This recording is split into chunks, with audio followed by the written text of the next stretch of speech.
from the Conversations with Animals team. We have Crystal, we have Wizard, and I'm Megan.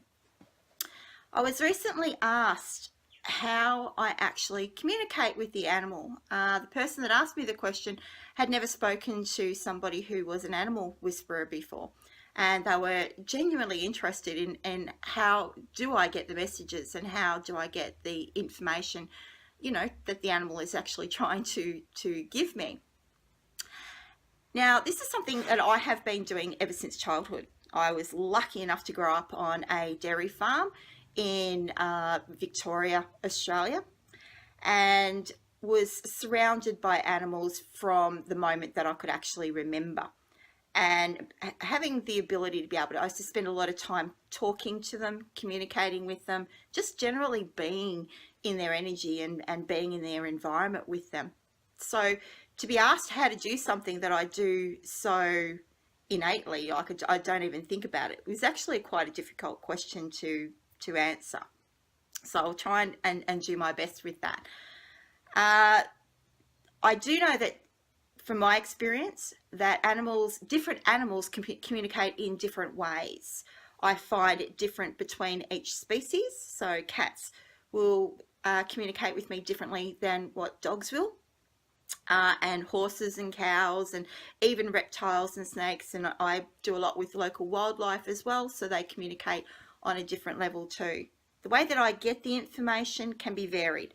I might see an image of something that the animal is trying to show me. I might hear it in words, almost like they're actually talking to me.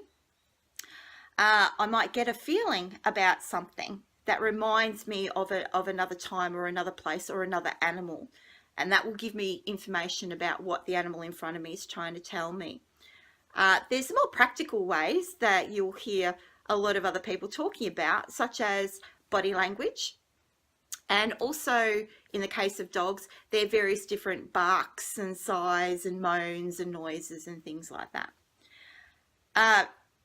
Recently, as well as the conversation that I've had, I have another group where somebody posed the question of, you know, how do I get that information? And there was a lot of people having different opinions on how animals actually give us the information or how they receive the information. Some of the opinions, which I've heard plenty of times before, is animals only communicate with images.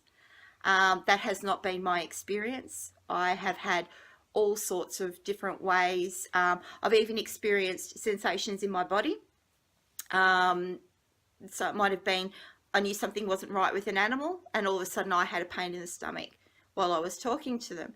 So it made sense that when I then asked the question of the animal, you know, are you in pain? Is it in the stomach? Then the answers that I was getting from that was yes. So I think when it comes to animal communication, don't get into conclusion as to what is the right way to communicate with an animal and what is the only way to communicate with an animal, because I have had so much experience with so many different ways of getting information, you know, through from an animal, not just in images or words. So this is more about a practice thing, but it's also more about a believing in your own abilities to communicate with an animal. All right, so hopefully this has resonated with one or some of you out there, that it's going to be of some use to you. We will be uploading as a team, uploading quite a few different videos over time. So please subscribe to the channel, and that way you'll keep in touch with any new videos that we pop on. But in the meantime, go and have a chat with one of your animal friends and see what they have to say to you.